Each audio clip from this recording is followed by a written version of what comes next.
ನಟ simple star Rakshit Shetty ಏನ್ ಮಾಡ್ತಿದ್ದಾರೆ, ಎಲ್ಲಿ ಹೋದ್ರು ಎಂಬ ಮಾತುಗಳು ಅದೆಷ್ಟೋ ದಿನಗಳಿಂದ ಕೇಳಿ ಬರ್ತಾ ಇತ್ತು. ಈ ಮಧ್ಯೆ ಇದೀಗ ರಕ್ಷಿತ್ ಶೆಟ್ಟಿ ಮತ್ತೆ ಕಾಣಿಸಿಕೊಂಡಿದ್ದಾರೆ. ನೇಮೋತ್ಸವದಲ್ಲಿ ರಕ್ಷಿತ್ ಶೆಟ್ಟಿ ಪ್ರತ್ಯಕ್ಷರಾಗಿದ್ದಾರೆ. ಅತ್ತ ಕರಾವಳಿಯ ಕಂಬಳ ಸೊಗಡಿಗೆ ಡಿಸಿಎಂ ಡಿಕೆಶಿ ಫಿದಾ ಆಗಿದ್ದಾರೆ. ಅರೆ, ದೈವದ ಮುಂದೆ ಭಕ್ತಿ ಭಾವದಿಂದ ನಿಂತಿರೋ ವ್ಯಕ್ತಿನ ಎಲ್ಲೋ ನೋಡಿದ್ದೀವಲ್ಲ, ನೋಡೋಕೆ ನಮ್ ಶೆಟ್ರ ತರನೇ ಇದ್ದಾರಲ್ಲ ಅಂತಿದ್ದೀರಾ? ಎಸ್, ಅಂದುಕೊಳ್ಳೋದೇನು, ಅವರೇ ಇವರು. ಸಪ್ತಸಾಗರದಾಚೆ ಎಲ್ಲೋ ಅಂತ ಹಾಡಿ ಯಾರ ಕಣ್ಣಿಗೂ ಬೀಳದೆ ಕಾಣೆಯಾಗಿದ್ದ ಸ್ಯಾಂಡಲ್ವುಡ್ನ ಸಿಂಪಲ್ ಸ್ಟಾರ್ ಅಂತೂ ಇಂತೂ ಕ್ಯಾಮೆರಾ ಕಣ್ಣಿಗೆ ಬಿದ್ದಿದ್ದಾರೆ.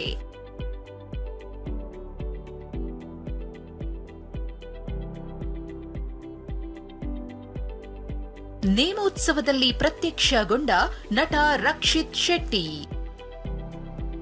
ಬಬ್ಬು ಸ್ವಾಮಿ ದೈವದ ಮೊರೆ ಹೋದ ಸಿಂಪಲ್ ಸ್ಟಾರ್. ಹೌದು, ಹಲವು ದಿನಗಳ ಬಳಿಕ ನಟ ರಕ್ಷಿತ್ ಶೆಟ್ಟಿ ಅಭಿಮಾನಿಗಳಿಗೆ ದರ್ಶನ ಕೊಟ್ಟಿದ್ದಾರೆ. ಹುಟ್ಟೂರಾದ ಉಡುಪಿಯ ಅಲೆಯೂರಿನ ಕಲ್ಯಾಣ ನಗರದಲ್ಲಿ ನೇಮೋತ್ಸವಕ್ಕೆ ರಕ್ಷಿತ್ ಹಾಜರಾಗಿದ್ದಾರೆ. ನೇಮೋತ್ಸವದ ಹೊಣೆ ಅಲೆಯೂರು ಕುಟುಂಬಸ್ಥರದ್ದು. ರಕ್ಷಿತ್ ಅಲೆಯೂರು ಕುಟುಂಬದ ಕುಡಿ ಆಗಿರೋದ್ರಿಂದ ಕುಟುಂಬಸ್ಥರೊಂದಿಗೆ ನೇಮೋತ್ಸವದಲ್ಲಿ ಭಾಗಿಯಾದ್ರು.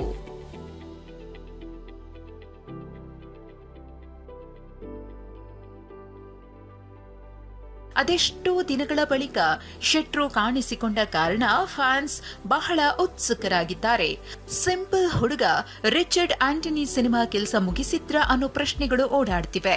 ಸಿನಿಮಾ ಮುಗಿಸಿ ದೈವದ ಆಶೀರ್ವಾದ ಪಡೆಯಲು ರಕ್ಷಿತ್ ಬಂದಿದ್ದಾರೆ ಎಂದು ಮಾತುಗಳು ಕೇಳಿಬರ್ತಿದೆ. ರಕ್ಷಿತ್ ತನ್ನಿಮಾನಿಗ ಹಾಗೂ ಬಬ್ಬುಸ್ವಾಮಿ ದೈವದ ಅಭಯ ಕೋರಿದ್ದಾರೆ.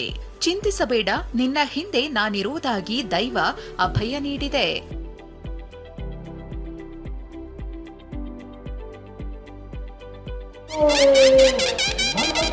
ಎತ್ತ ಮಂಗಳೂರಿನ ಉಳ್ಳಾಲದ ನರಿಂಗಾನದಲ್ಲಿ ಅದ್ಧೂರಿ ಕಂಬಳ ನಡೆಯಿತು. ಸ್ಪೀಕರ್ ಯುಟಿ ಖಾದರ್ ನೇತೃತ್ವದಲ್ಲಿ ಆಯೋಜಿಸಿದ್ದ ಕಂಬಳದಲ್ಲಿ ಡಿಸಿಎಂ ಡಿಕೆ ಶಿವಕುಮಾರ್ ಭಾಗಿಯಾಗಿದ್ರು.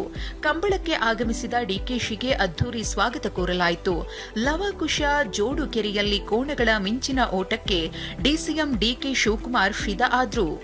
ಪುರಂದರದಾಸರು ಒಂದ್ ಕಡೆ ಒಂದು ಮಾತಿರ್ತಾರೆ, ಇದು ಭಾಗ್ಯ ಇದು ಭಾಗ್ಯ ಇದು ಭಾಗ್ಯವಯ್ಯ, ಪದುಮನಾಭನ ಪಾದ ಭಜನೆ ಪರಮ ಸುಖವಯ್ಯ ಅಂತೇಳಿ.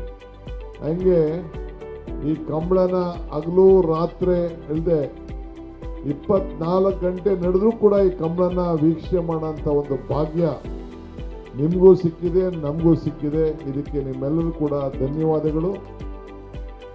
ಕಂಬಳಕ್ಕೆ ಆಗಮಿಸಿದ ಡಿಸಿಎಂಗೆ ಸಚಿವ ಎಚ್.ಕೆ. ಪಾಟೀಲ್, ದಿನೇಶ್ ಗುಂಡೂರಾವ್, ಲಕ್ಷ್ಮೀ ಹೆಬ್ಬಾಳ್ಕರ್ ಸಾಥ್ ಕೊಟ್ರು. ಉಡುಪಿಯಿಂದ ಪ್ರಜ್ವಲ್ ಜೊತೆ ಮಂಗಳೂರಿನಿಂದ ಅಶೋಕ್, ಟಿವಿ9.